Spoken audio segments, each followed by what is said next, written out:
Good morning student. Today I start the next topic in chapter Geography Resources and Development. Land Resource. Land भी जो है वो क्या है, रिसोर्स है, यानी कि भूमि भी जो है वो क्या है, संसाधन है। क्योंकि संसाधन की, रिसोर्स की जो डिफिनेशन है वो क्या है कि फ्री गिफ्ट ऑफ नेचर, यानी कि प्रकृति का निःशुल्क उपहार है। तो लैंड भी जो है वो नेचर का हम लोगों को क्या है, फ्री गिफ्ट है। और साथ ही रिसोर्स की डिफिनेशन क्या होती है कि वे सभी नेचुरल मटेरियल या नेचुरल रिसोर्सेज जो कि ह्यूमन बीइंग की नीड्स को पूरा करती हैं, उन सभी को हम क्या कहते हैं, रिसोर्स कहते हैं। तो इसलिए लैंड भी जो है वो क्या है, रिसोर्स है, क्योंकि लैंड्स पर ही नेचुरल वेजिटेशन पाए जाते हैं, वाइल्ड लाइफ पाई जाती है और वेरियस इकोनॉमिक एक्टिविटीज़, एग्जांपल के लिए एग्रीकल्चर, इंडस्ट्रियल डेवलपमेंट, ट्रांसपोर्टेशन का डेवलपमेंट, कम्युनिकेशन का डेवलपमेंट, हाउसिंग डेवलपमेंट, ये सारी चीज़ें हम लैंड पर ही करते हैं और ये कई तरह से हमारी नीड्स को पूरा करते हैं, इसलिए हम इनको लैंड रिसोर्स जो है वो कहते हैं।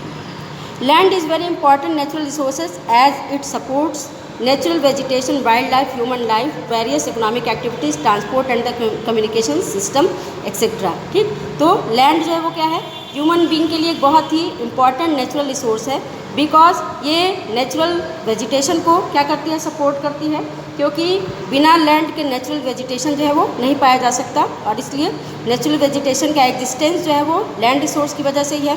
वाइल्ड लाइफ भी जो है वो आपका जो है लैंड रिसोर्स की वजह से ही पाया जाता है, उसका existence. Human life, various economic activities, transportation और कम्युनिकेशन सिस्टम, ये इन सारी चीज़ों के डेवलपमेंट के लिए जो आपका लैंड रिसोर्स है वो क्या बहुत ही इम्पॉर्टेंट नेचुरल रिसोर्स है। However, land is an asset of a finite magnitude. Therefore, it is very important to use the available land for various purpose with careful planning. ठीक, हालांकि जो लैंड है वो हमारे पास क्या है, फाइनाइट मैग्नीट्यूड है, यानी कि ये क्या है, सीमित जो है वो संसाधन है, लिमिटेड जो है वो रिसोर्स है, क्योंकि लैंड को ना तो हम उसको बढ़ा सकते हैं और ना ही घटा जो है वो सकते हैं, क्योंकि वो क्या है, फ्री गिफ्ट ऑफ नेचर है और साथ ही वो क्या है, लिमिटेड है उसकी मात्रा। इसलिए बहुत ही इम्पोर्टेंट ये है कि जो हमारे पास अवेलेबल लैंड है, यानी कि जो हमारे पास उपलब्ध भूमि है, हम उसका बहुत ही केयरफुली प्लानिंग करके जो है वेरियस पर्पस के लिए, यानी कि विभिन्न उद्देश्यों को पूरा करने के लिए बहुत ही केयरफुल तरीके से उसकी प्लानिंग जो है वो करें, यानी कि बहुत ही सावधानी से योजनाएं बना करके अवेलेबल लैंड का डिफरेंट पर्पस के लिए यूज़ जो है वो करें। Land utilisation, land resource are use for the following purpose. ठीक, अब लैंड रिसोर्स का यूज़ किन किन पर्पस के लिए किया जाता है। फर्स्ट क्या है आपका, फॉरेस्ट, यानी कि वनों के लिए, जंगलों के लिए। Second, land not available for cultivation, barren land and waste land. ठीक, अब ये लैंड अवेलेबल तो है लेकिन ये कल्टीवेशन के लिए यानी कि एग्रीकल्चर के लिए अवेलेबल नहीं है, बिकॉज क्या कह रहा है, बैरन एंड वेस्ट लैंड, क्योंकि ये क्या है, बंजर और बेकार भूमि है। Second point, land put to non agricultural use, example building, roads, factories etcetera. और कुछ ऐसी लैंड है जो कि नॉन एग्रीकल्चरल लैंड है, यानी कि उसका एग्रीकल्चर के लिए यूज़ नहीं किया जाता है, कृषि के लिए यूज़ नहीं किया जाता है, बिकॉज उसका यूज़ बिल्डिंग के लिए, रोड्स के लिए और फैक्ट्रीज़ को डेवलप करने के लिए जो है किया जाता है। थर्ड क्या है कि other uncultivated land excluding follow land. First क्या है, permanent pastures and grazing land. अब इसको भी जो हम एग्रीकल्चर लैंड में नहीं ले सकते हैं, यानी कि कृषि में नहीं ले सकते हैं, क्योंकि यहाँ पर क्या पाया जाता है, परमानेंट पास्चर्स पाए जाते हैं, यानी कि स्थायी चारागाह पाए जाते हैं। ठीक, सेकंड क्या है, land under miscellaneous tree crops groves not included is net sown area. ठीक, अब कुछ लैंड ऐसी हैं जहाँ पर मिसलेनियस ट्री क्रॉप्स पाए जाते हैं, यानी कि कई प्रकार की फसलों के पौधे जो है वो वहाँ पे उगाए जाते हैं और इनको भी नेट सोन एरिया में, यानी कि कुल बोए गए क्षेत्र में जो है इनको शामिल नहीं किया जाता है। C, culturable waste land left uncultivated for more than 5 agricultural year. ठीक, अब इसमें उस कल्चरेबल वेस्ट लैंड को शामिल किया जाता है जिसमें कि उस अनकल्टिवेटेड लैंड को छोड़ दिया जाता है जिसपे कि 5 ईयर से एग्रीकल्चर जो है वो नहीं किया जाता, या इसको क्या कहा जाता है, परती भूमि जो है वो कहा जाता है। तो इसमें इस कल्चरेबल वेस्ट लैंड में इनको छोड़ दिया गया है। Follow land, current follow land यानी कि परती भूमि, करेंट फॉलो यानी कि प्रेजेंट टाइम में जो फॉलो लैंड है, परती भूमि है। परती किसको कहा जाता है? जिस पर कि रेगुलरली कॉन्टिन्यूसली एग्रीकल्चर का काम नहीं किया जाता है, बल्कि उसको बीच बीच में 1 साल 2 साल या कुछ सालों के लिए इसको खाली छोड़ दिया जाता है, तो उसी को फॉलो लैंड कहा जाता है या परती भूमि कहा जाता है। लेफ्ट विदाउट कल्टिवेशन फॉर 1 और लेस देन 1 एग्रीकल्चरल ईयर। ठीक, अब इसमें उन जो है एग्रीकल्चरल लैंड को छोड़ दिया गया है जिस पर कि 1 साल या उससे कम समय के लिए या 1 कृषि वर्ष के लिए एग्रीकल्चर का काम जो है वो नहीं किया जाता है। अदर देन करंट फॉलो के अतिरिक्त जो फॉलो लैंड है left uncultivated for the past 1 to 5 agricultural year, यानी कि वर्तमान जो करंट फॉलो लैंड है, वर्तमान जो परती भूमि है, उसके अतिरिक्त अन्य परती भूमि या पुरानी जो है वो भूमि जिस पर कि 1 साल से 5 साल के बीच में खेती जो है वो न की गई हो। नेट सोन एरिया यानी कि जो है कुल बोया गया जो है वो क्षेत्र है या शुद्ध बोया गया क्षेत्र है। Area sown more than once in an agricultural year plus net sown area is known as gross crop area. एक वर्ष में, एक एग्रीकल्चरल ईयर में एक बार से अधिक बोए गए क्षेत्र को हम क्या कहते हैं? जो है नेट सोन एरिया या शुद्ध बोया गया क्षेत्र जो है वो कहते हैं। शुद्ध बोए गए क्षेत्र में इसको जोड़ दिया जाए तो वो क्या कहलाता है? नेट सोन एरिया जो है वो कहलाता है। ठीक, अब इसके बाद क्या दिया है कि ये जो है लैंड यूज़ का ग्राफ या चार्ट जो है वो दिया है। इसमें हम देख लेते हैं कि कितने % लैंड इंडिया में किस के अंतर्गत जो है वो लिया गया है। फॉरेस्ट अगर हम देखें तो फॉरेस्ट के अंतर्गत लैंड का जो परसेंटेज है वो 1960-61 में 18.11 था और 2002 और 3 में बढ़ करके वो 22.57 हुआ है।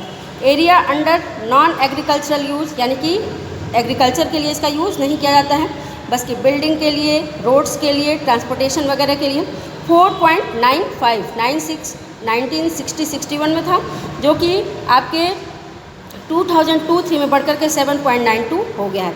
बैरन एंड वेस्ट लैंड यानी कि बंजर और बेकार भूमि जो है वो 12.01 है और जो घट करके 6.29 जो है वो हो गई है। Permanent pastures and grazing land 4.71 जो कि घट करके कितनी हो गई? 3.45। ट्री क्रॉप्स एंड ग्रुप्स 1.50 वो घट करके 1.10 हो गई है। कल्टिवेबल वेस्ट 6.23 से घट करके 4.41 हो गई है। Follow other than current follow यानी कि परती भूमि और वर्तमान परती के अतिरिक्त परती भूमि 3.50 बढ़ करके 3.82 हो गई है। करंट फॉलो यानी कि वर्तमान परती भूमि 3.73 था ये 1960-61 में, जो कि बढ़ करके जो है 2002-3 में 7.03 हो चुका है।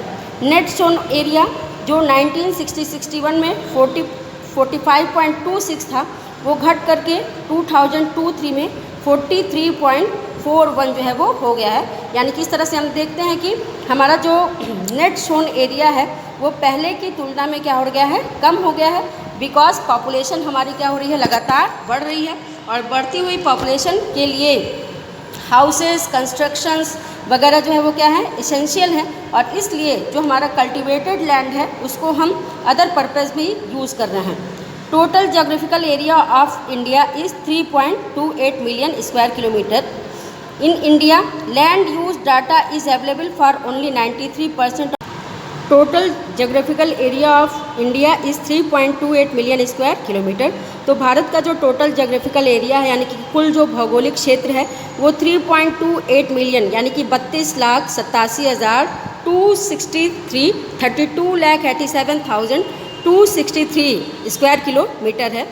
और in India land use data is available for only 93% of total area because land use reporting of north eastern states except Assam and some part of Jammu and Kashmir has not been surveyed. लेकिन इंडिया के total geographical area के केवल 93% के ही land use का हमारे पास जो है वो आंकड़ा जो है वो क्या है? अवेलेबल है, क्योंकि जो नॉर्थ ईस्टर्न स्टेट हैं यानी कि जो पूर्वोत्तर के प्रांत हैं वहाँ पर असम को छोड़ करके अन्य प्रांतों के एग्रीकल्चरल लैंड के बारे में हमारे पास जानकारी जो है वो क्या है? नहीं है।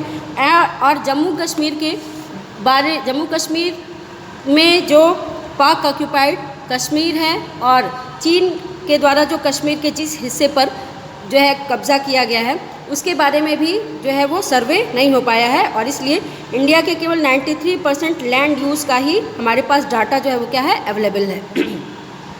Between 1960-61 and 2008-9, major changes took place in land use pattern. 1960 और 61 और 2008 और 2009 के बीच में लैंड यूज़ के पैटर्न में काफ़ी चेंजेस जो है वो देखे गए हैं। फर्स्ट क्या है, area under forest is far less than 33%, which is necessary for maintenance of the ecological balance as per of the National Forest Policy of 1952। तो हम लोगों के यहाँ जो है अगर देखा जाए तो जो एरिया है लैंड फॉरेस्ट के अंतर्गत जो एरिया है वो 33% से जो है वो क्या है आपका कम है, जबकि इकोलॉजिकल बैलेंस के लिए जो नेशनल फॉरेस्ट पॉलिसी 1952 की है उसके हिसाब से इकोलॉजिकल बैलेंस के लिए हमारे टोटल एरिया के 33% हिस्से पर 33% पार्ट पे जो है फॉरेस्ट कवर जो है वो होना चाहिए, यानी कि इंडिया के टोटल जोग्राफिकल एरिया के 33% पे फॉरेस्ट जो है वो होना चाहिए। 33% लैंड जो है वो फॉरेस्ट लैंड के अंतर्गत जो है वो होनी चाहिए, लेकिन ये जो है वो क्या है उससे कम है। Second, the land under permanent pasture is very low and still decreasing. ठीक, साथ ही दूसरा क्या है कि जो पास्चर लैंड था, अभी हम लोगों ने पढ़ा कि पास्चर लैंड जो है वो कितना है आपका जो है 4% है, और वो भी क्या हो रहा है धीरे धीरे उसमें कमी जो है वो आती जा रही है, क्योंकि जो आपका पास्चर लैंड है उसको या तो एग्रीकल्चरल लैंड में चेंज किया जा रहा है या फिर इंडस्ट्रियल डेवलपमेंट के लिए रेल और रोड के कंस्ट्रक्शन के लिए उसको जो है वो यूज़ किया जा रहा है। Most of the other than current fallow are of poor quality और cost of such cultivation is very high.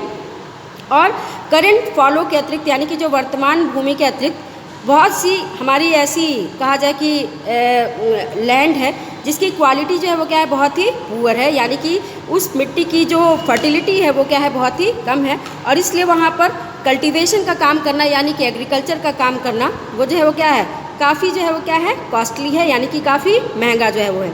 These land are cultivated once or twice in about 2 or 3 years, and if these are included in the net sown area, the NSA will become 54%। ठीक, ये वो land है जिस पर कि जो है एक या दो बार जो है वो एग्रीकल्चर जो है वो किया जाता है, मतलब कि 2 या 3 सालों में 1 या 2 बार कल्टीवेशन जो है वो किया जाता है, एग्रीकल्चर का काम जो है वो किया जाता है। और यदि इसको हम उसमें नेट सोन एरिया में इंक्लूड करते हैं, शामिल करते हैं, तो जो हमारा नेट सोन एरिया NSA है वो कितना हो जाएगा 54% है, जबकि हम लोगों ने अभी देखा कि ये 43.41% जो है वो है 2002-03 के हिसाब से। लेकिन जो हमारी ऐसी लैंड है जिस पर कि हम 2-3 सालों में 1 या 2 बार एग्रीकल्चर करते हैं उसको हम अपने नेट सोन एरिया में इंक्लूड करते हैं, तो हमारा जो नेट सोन एरिया है वो बढ़ करके इंक्रीज़ होकर के कितना हो जाएगा 54% जो है वो हो जाएगा।